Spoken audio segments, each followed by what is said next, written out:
tous et un j'espère que vous allez bien, j'espère que vous avez apprécié la vidéo d'hier. On va parler Bitcoin aujourd'hui bien évidemment, ETF au comptant, on va évidemment y revenir puisque c'est imminent, on parle ici de 24 heures maintenant, voire moins de 24 heures. Gary Gensler nous a proposé un trade sur Twitter, on va le reprendre ensemble. Plan B nous partage un sondage, plus de 400 000 réponses me semble-t-il. Honnêtement, il faut qu'on y jette un œil. BlackRock, on va en parler et on va surtout répondre à une question extrêmement importante. Peut-on, oui ou non, se réjouir d'un ETF Bitcoin au comptant du côté américain? On répond à cette question et on commence maintenant. Avant de commencer, je vous invite toujours à rejoindre le Discord des rois du marché. Vous trouverez le lien dans la description. À l'intérieur, une documentation qui s'appelle la stratégie des 4 rois. N'hésitez pas à l'utiliser, vous en imprégnez, vous en inspirez pour vous aussi trouver votre propre style d'investissement, que ce soit sur le court, moyen, long terme, voire très long terme. Si Bitcoin semble être exclu de cette stratégie, en tout cas par rapport à son niveau de valorisation, un énorme nombre de nos cryptoactifs préférés sont parfaitement positionnés pour pouvoir continuer à les acquérir. On va parler de tout ça dans cette vidéo et on commence tout de suite avec un objectif qui a été atteint. Vous vous rappelez qu'on avait parlé de ce triangle de contraction, on le voyait en 4 heures, en daily, voire en weekly ici, avec un objectif de play aux alentours des 925 billions de dollars, donc milliards de dollars, de capitalisation sur Bitcoin, qui correspondrait à peu près aux 48 000 dollars. En fait, c'était un petit peu moins. J'ai été un peu étonné par rapport à ça. Donc, c'était 47 600 dollars, me semble-t-il. Donc, on arrive exactement sur cet objectif de prix par rapport à ces parts range. Et également, on vient effleurer le 618 de tout le précédent mouvement. Ceci signifie quoi? Ça veut tout simplement dire qu'on rentre dans une zone de rechargement de vente logique. Moyen terme, long terme, on pourrait parler de long terme. Avec les cryptoactifs, ça va tellement vite. On est plutôt sur du moyen terme ici. Pour moi, on est toujours dans un intercycle. Et la question à savoir, c'est est-ce qu'ici, on vend? Est-ce qu'on short debout sur la table? Non, nous ne soyons jamais contrepartie d'un événement de liquidité. Généralement, on se met en retrait de ces événements de liquidité. En revanche, il y a quelque chose qui me fait plaisir.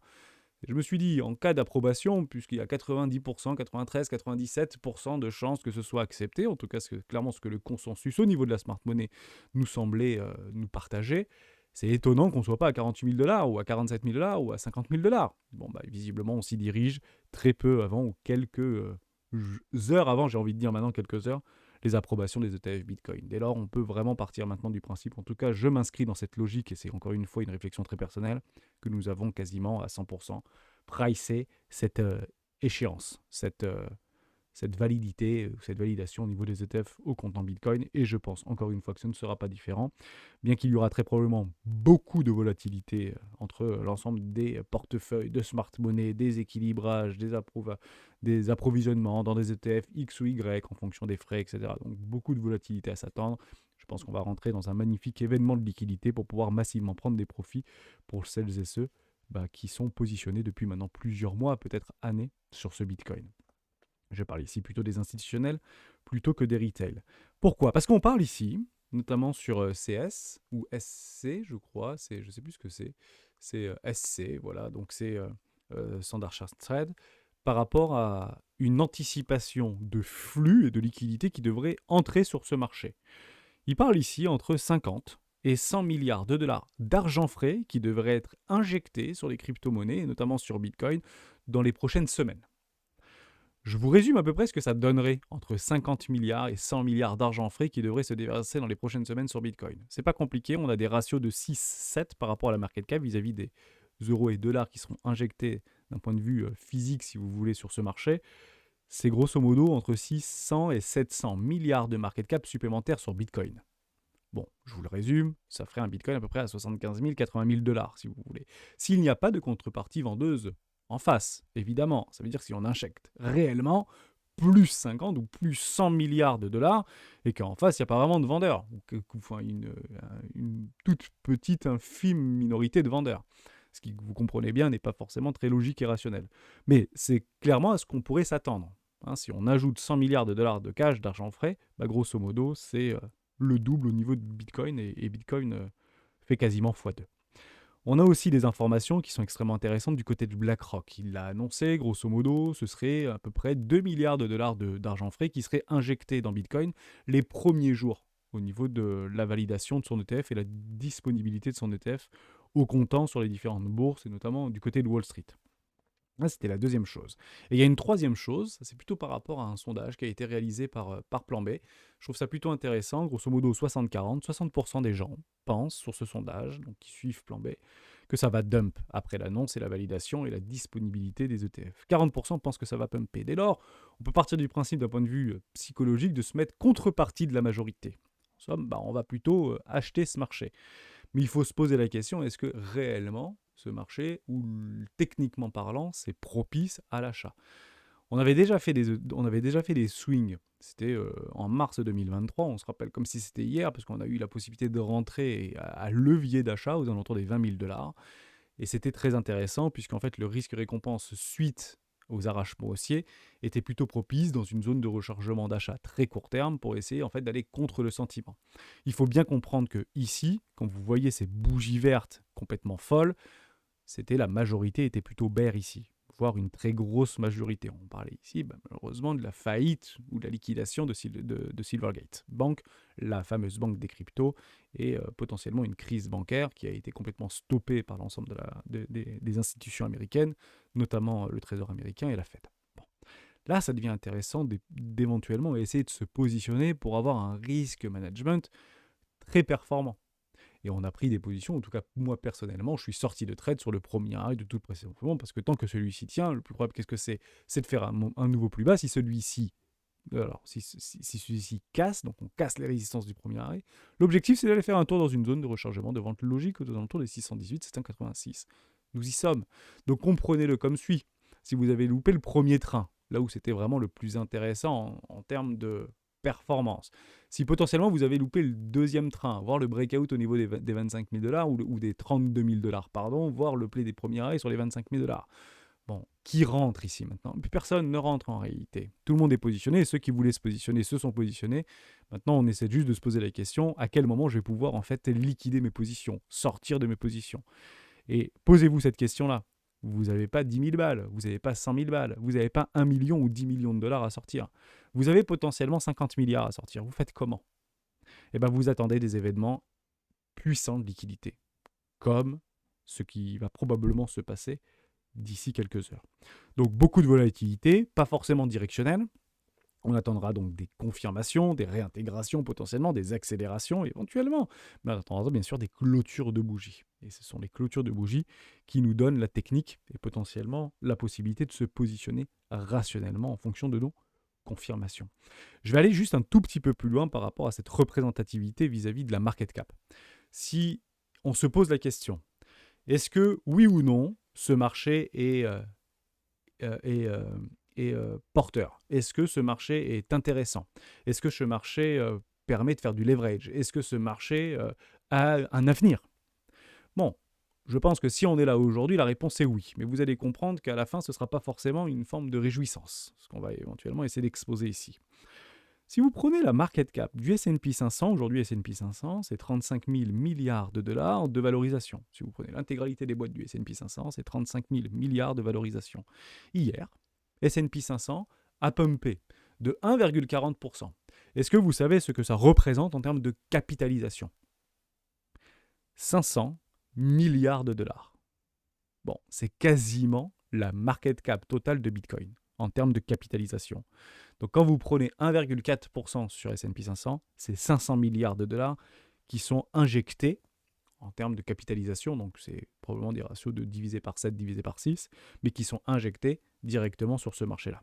Arbitrage, déloc, prise de profit, coupure de short, tout ce que vous voulez, hein. On comprend bien comme ça. Donc vous imaginez bien que si on fait ces ordres de grandeur par rapport peut-être à un futur à venir au niveau des technologies blockchain et crypto-monnaies, comprenez-le ou non, on est vraiment au début de rien. Donc ici, se mettre contrepartie, notamment dans des flux, même si on sait pertinemment qu'on devrait aller chercher une grande 2 au niveau des élotistes, ou qu'on devrait aller chercher 2 flux baissiers pour pouvoir aller tester ces supports et voir si ou non ce mouvement est réel. Eh bien, on peut se poser la question de savoir est-ce qu'on n'est pas en train de louper le train parce que ça commence à partir extrêmement fort.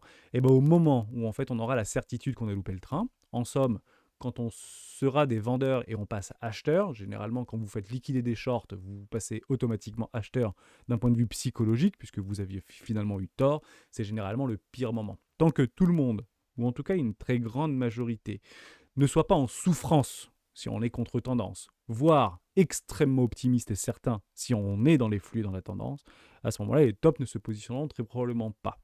Et généralement, les tops ne se font pas pré-événement. Ils se font toujours post-événement. Et ça, vous l'avez systématiquement. Si vous prenez ici au niveau du CME, c'était post-événement. Il y a eu le CME disponible, événement de liquidité, distribution, top de marché. Vous l'aviez eu ici au niveau de l'introduction de Coinbase en bourse. Alors, c'était le plein bull run, c'était très euphorique, etc. Mais ça reste des événements extrêmement forts de liquidité, là où le retail va pouvoir s'engager dans ce marché. Top de marché provisoire. Ici, vous avez les ETF sur les contrats futurs qui ont été lancés. Alors, ce n'est pas exactement sur le top, c'était juste ici, en octobre 2021. Vous comprenez bien qu'on n'est pas allé chercher beaucoup plus haut. Encore une fois, des événements de liquidité, mais c'est post-échéance. C'est exactement la même chose ici. Et on répond à cette question qu'on s'était déjà posée il y a à peu près un mois. C'est, si j'étais une Wise, qu'est-ce que j'attendrais ? Eh bien, j'attendrais tout simplement l'acceptation ou le refus, mais en tout cas, la validation, la confirmation de cette échéance. Pas avant. Même si on prend des profits tout le temps et qu'on potentiellement on peut acheter tout le temps, notamment du côté des actifs blockchain, hors potentiellement top 10, hors potentiellement top 50, etc. Puisqu'actuellement on voit bien que la dominance de Bitcoin est extrêmement forte. D'ailleurs, vous voulez que je vous montre quelque chose ? Peut-être que vous ne le savez pas, mais je vais vous le montrer. On a travaillé là-dessus avec l'ensemble des académiciens hier, sur l'ensemble des dominances crypto, et on a essayé de trouver des fractales, et on a essayé de trouver des plaies par rapport à des objectifs, notamment sur ce qui s'était passé au niveau de la dominance des cryptos, sur les cryptos les plus populaires et les plus performantes, notamment sur le précédent cycle, et avoir ce qu'on appelle aussi des plateaux de verre. Bon. Derrière, si vous enlevez, donc vous allez directement sur TradingView, et vous mettez Other.d. En fait, vous avez la dominance de l'ensemble des cryptoactifs hors top 10. On se pose la question, est-ce que oui ou non, dans Crypto Total, dans tous ces trucs-là, il y a les stablecoins ? Alors, on a fait le travail avec Joe hier, et en fait, on a confirmé qu'il n'y avait pas les stablecoins à l'intérieur de ces Crypto Total. Voilà. Donc, grosso modo, comme on a fait le calcul, on a pris le Crypto Total, 1674 trillions de dollars, donc milliards de dollars. Et si vous ajoutez les 127 milliards de dollars, ça nous donnait exactement la somme à 500 millions près, 700 millions près, de l'ensemble des 5000 cryptos qui sont actuellement référencés sur CoinMarketCap. Et sur CoinMarketCap, vous avez les stablecoins qui y sont référencés dans leur total. Donc, et d'ailleurs, je vous donne aussi une information, si vous prenez le top 100 au niveau du crypto total, au niveau des market cap, et après vous prenez le top 1000, ça ne bouge quasiment pas. En réalité, ça bouge de 3-4 milliards. Donc vous comprenez bien que aujourd'hui le top 10 des crypto actifs représente une énorme part au niveau de ce crypto total. Et si donc, prenez ce principe-là, on prend 90% des cryptos qui sont actuellement disponibles, donc on peut presque parler ici de 4990 cryptos disponibles, notamment sur CoinMarketCap, parce que je pense qu'ils utilisent les API de CoinMarketCap, ça représente 12%. 12% de tout le supply est actuellement représenté par 4990 cryptos. En somme, 88% du supply, c'est le top 10 des cryptos. On a fait ce travail-là notamment avec les... comment ça s'appelle ? Les GAFAM, le S&P 500 et comment on concentrait les capitaux, et on a fait des relations notamment avec le gold. Voilà, donc j'ai pris beaucoup de plaisir à faire ça. Comme ça permet en fait de reprendre en fait en termes de représentation des ordres de grandeur.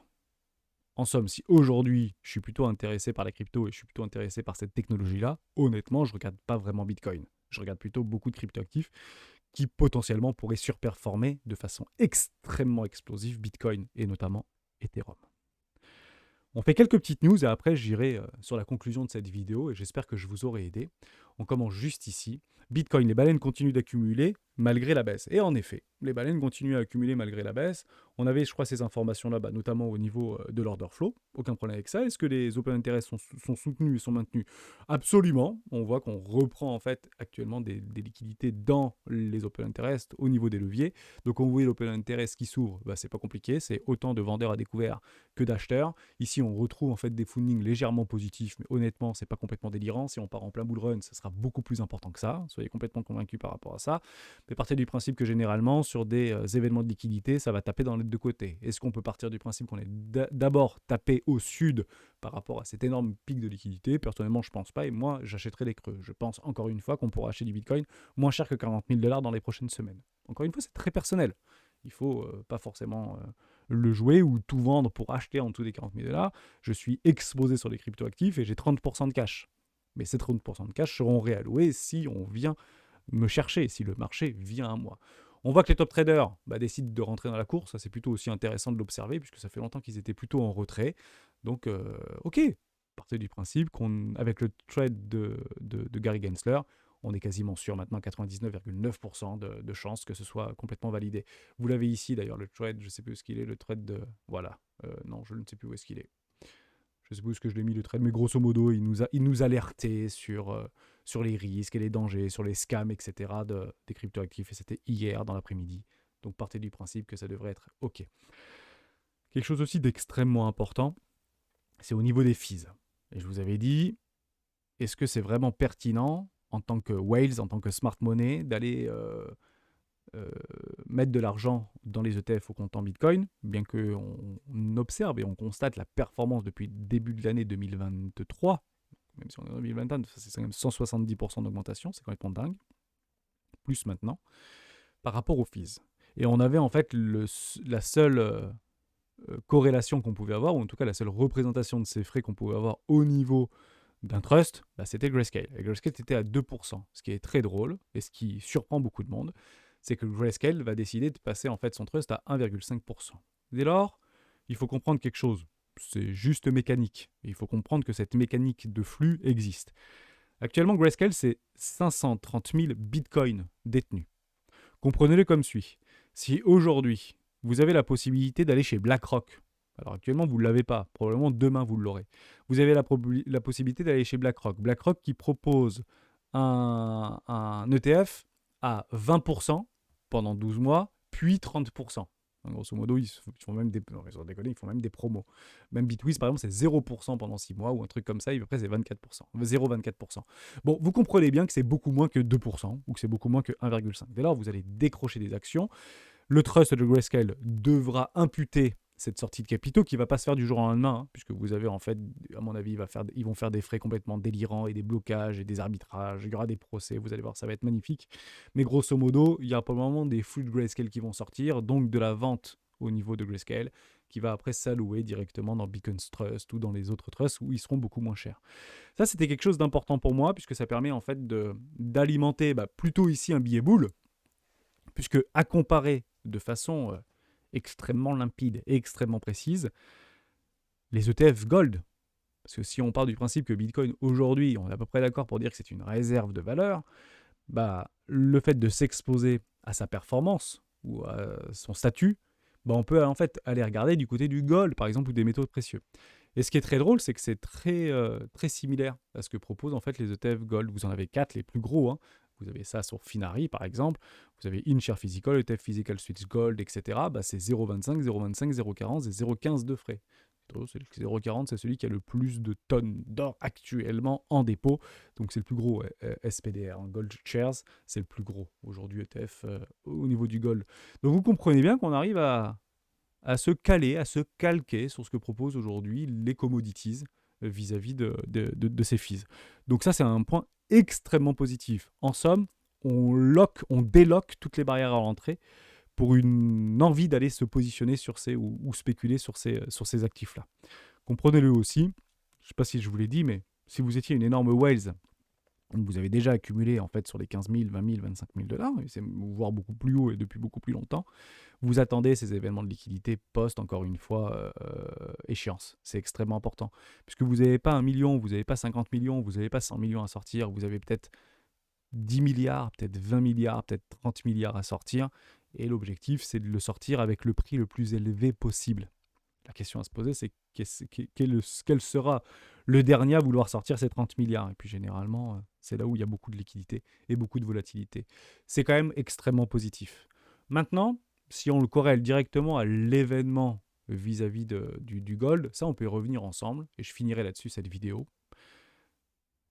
et où je me positionnerai. Je pense que c'est quand même le plus important. Je vous dis toujours ce que je fais, et il n'y a aucun souci là-dessus. Je passe en weekly et on peut repartir en novembre 2004, là où il y avait les ETF en fait Gold qui avaient été émis. Donc est-ce que c'est pareil? Est-ce que ça n'a rien à voir? Est-ce que en fait c'est la seule chose qu'on pourrait éventuellement comparer de façon rationnelle, c'est avec Gold si vous voulez, même si le Gold ça fait 3000 ans entre guillemets qu'on spécule dessus et puis Bitcoin ça fait 14 ans. Et ben en fait vous attendez le premier arrêt. Vous voyez, en fait, ce fameux premier arrêt, bah, il finira à un moment donné par arriver. Alors oui, on l'achètera peut-être plus cher, mais si vous voulez swing le bull run, bah, c'est pas compliqué. Vous avez la possibilité de rentrer de façon assez, assez rationnelle sur le premier arrêt, ici par exemple. Ou, alors là, ça veut dire qu'on vient de passer les ATH, hein, si vous voulez. Ici, premier arrêt, et on rachète sur le premier arrêt entre les 0,382 et les 0,5. Boum! On se passe en délit, on attend des réintégrations, pas de problème avec ça. Vous voyez, on vient chercher le premier arrêt, on repousse, on vient chercher la liquidité qui s'y trouvait, parce que c'est aussi, et c'est aussi, et c'est aussi, puis on retourne vraiment le marché, et on continue comme ça jusqu'à temps que finalement on vienne casser le premier arrêt, et puis à un moment donné, ça continue à latéraliser, et puis on va chercher les 0,50 potentiellement, ou les 0,618, zone de rechargement d'achat. Ici, je vous parle de 6 ans qui se sont déroulés quand même, c'est pas 24 mois, et puis on réaccumule. Donc vous voyez, même si c'est beaucoup plus cher, peut-être qu'on réaccumulera du Bitcoin à 120 000 $, mais c'est pas très très grave. L'objectif, c'est d'essayer de se positionner de façon rationnelle, puisque aujourd'hui, il faut vraiment comprendre quelque chose. Soyez prêt à perdre 50% de votre capital si vous vous surexposez. C'est clairement les risques qu'on prend par rapport aux risques récompenses. C'est 50% de drawdown sur la moyenne de nos cryptoactifs préférés en passant par Ethereum, et c'est minimum moins 25, moins 30% sur Bitcoin, le risque actuellement qu'on encourt sur ce marché-là, avant d'aller chercher les premiers supports, si vous voulez. Je parle ici de support. Alors oui, c'est haussier parce qu'on casse des résistances. Oui, mais dans une tendance haussière, si on est bien en tendance et qu'on valide en fait ces flux-là, généralement on vient chercher des supports et la question à se poser, c'est pas de savoir si on y vient. La question à se poser sur les supports, c'est s'ils tiennent. Voilà pour ça. J'espère que je vous ai aidé. On répond donc à cette question et on finira là-dessus. Peut-on réellement se réjouir d'un ETF spot au niveau des US, qui aujourd'hui, on comprend bien, représente 50% des flux financiers à travers la planète? C'est quand même pas rien. Vous avez compris que la réponse est non.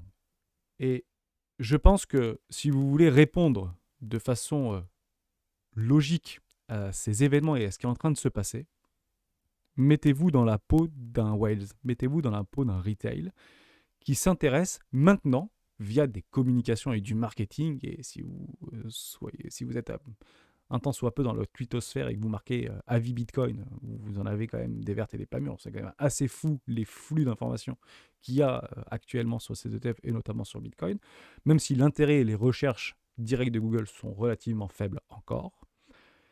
Est-ce que vous, si vous en comprenant en fait cette philosophie et cette technologie de Bitcoin, est-ce que vous achèterez des ETF? Posez-vous cette question. La réponse est non. Vous n'achèterez pas d'ETF. Dès lors, si vous n'achetez pas d'ETF, vous achèterez plutôt au comptant. Et si vous êtes une whale, si vous êtes une baleine, vous n'achetez pas sur ces niveaux de valorisation. En fait, vous achèterez probablement beaucoup plus bas ou vous avez déjà acheté depuis bien longtemps. Puisque si un temps soit peu on a compris la philosophie de Bitcoin, les ETF n'est clairement pas la solution. Alors oui, à court terme, c'est spéculatif. Mais ne pensons pas qu'on soit extrêmement différent de personnes aujourd'hui qui sont gestionnaires de fonds ou des personnes richissimes, puisqu'on a exactement la même constitution physique et pour la plupart d'entre nous psychologique. Donc si vous vous êtes intéressé au Bitcoin, déjà, vous ne mettez pas all-in parce que vous avez un ETF, puisque aujourd'hui on le dit et on le redit, vous avez parfaitement la possibilité depuis plusieurs années de vous exposer, quels que soient les outils que vous avez à disposition, en passant par Grayscale, en passant par les ETF contrats futurs qui sont disponibles aux États-Unis ou en passant par le Canada, vous pouvez même passer par l'Europe, etc. Donc aujourd'hui de dire qu'il y a un avant et un après les ETF, c'est juste d'un point de vue en fait réglementaire, légal, une mise en lumière légale par rapport aux institutions américaines. Donc c'est juste un lever de verrou qui est en train de se passer actuellement. Mais ce n'est pas une condition sine qua non à des afflux de liquidités sans précédent qui va perdurer dans les prochains mois. Ça, j'y crois pas. Par contre, bien évidemment qu'on achètera les creux. Ou en tout cas, personnellement, j'achèterai les creux. Puisque je pense qu'on arrive, dans cette année 2024, de l'année de tous les sommets. Maintenant, de là à penser qu'on va faire ça en one-shot, je ne me mets pas de cette partie-là. Je ne prends pas parti de cette partie-là. Évidemment, je ne prendrai pas non plus contrepartie de shorter ce marché sans mes confirmations. Et encore une fois, j'attendrai ces confirmations. Et elles continuent encore une fois à s'accumuler, divergence sur divergence sur divergence. Et ça, on le reprendra plutôt jeudi. Je vous souhaite à toutes et à tous une excellente journée. On se retrouve jeudi pour une prochaine vidéo des rois du Bitcoin.